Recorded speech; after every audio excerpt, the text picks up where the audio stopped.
This week I'm gonna go ahead and wash my driveway. Now, I've got some oil stains here from my truck, and obviously even if I wash this, I'm gonna get more oil. So another thing I'm going to do is figure out what's leaking on my truck and fix that.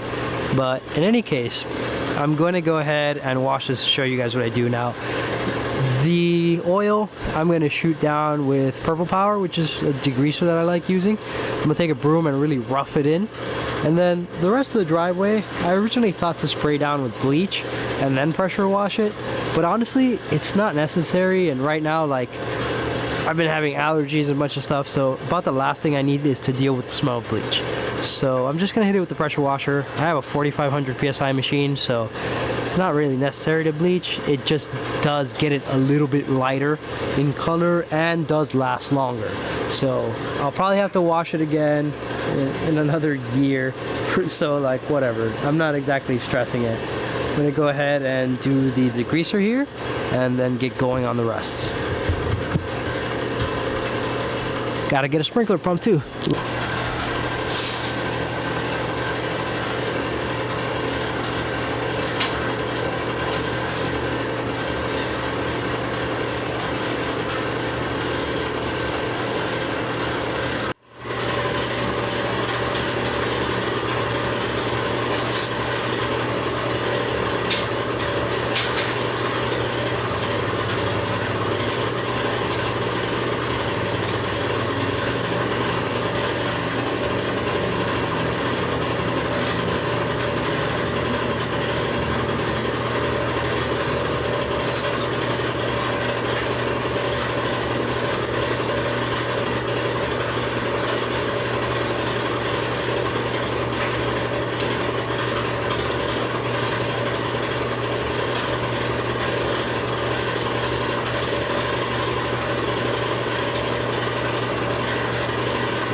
Here's the machine I'm going to be using in order to wash the driveway. It's a 4,000 PSI Subaru powered pressure washer. As you can see, I have some 3D printed brackets on my fuel tank. That's because that's not the original fuel tank. The original rusted out and they apparently don't make it anymore. So I bought a generic one and just made some brackets to adapt it. I don't use it often enough. So typically that means it's an absolute nightmare to start. I'm going to put some fresh fuel in it. All the connections have been very grungy in the past, so I'm going to hit it with some lube. Okay, I'm going to use this stuff from WD-40 in order to get all the fittings to where they can loosen up without too much difficulty, because that's usually a nightmare. And I've got some starting fluid also.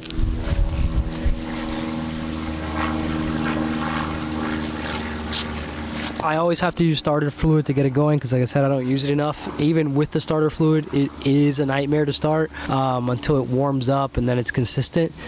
But that's one of the unfortunate drawbacks to things that use carburetors and pull start, is like the most nightmarish combination. I hate carburetors and I hate pull starts. So if fuel injected and it had a freaking starter motor, it would be so easy to start it. But because you have a carb and you have a pull start, it's a nightmare. I mean, the carb would be tolerable if you had an electric start and not the stupid pull start, but you know, it is what it is. It would just be better with fuel injection and electronic starting. But either way, let's go get this little bastard going. First, I'm going to lubricate all fittings. Then I'll put some fuel in that thing.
All right, so there you have it. Now, I had to rinse off the rest of the filth just with the hose, and from there I hit it up with a broom in the corner to get a lot of the stuff out, maybe push some of the dirt onto the street. Unfortunately, the design of this driveway is very poor because water does pool in that corner there. You can see it's still a little bit wet. A little corner right there on the right side, still a little bit wet. That always happens, water pools there. There's no gutter alongside of the road, so quite a few things in this neighborhood weren't designed that well. Sun has been baking it for a while, so most of it is dry, and either way it's looking much better. It's definitely not perfect. I think I'm going to come in with a stronger degreaser for the oil stains and do a couple other things just to try to get it cleaner. But either way, I'm pretty happy with that for now, and that's kind of the process that I always follow. So you guys want to see more videos? I'm always going to be posting more stuff like this. Feel free to like, subscribe, hit the notification bell so you're notified when I post up another one. If you have any feedback or questions, feel free to leave that in the comment section. And as always, thank you guys for watching.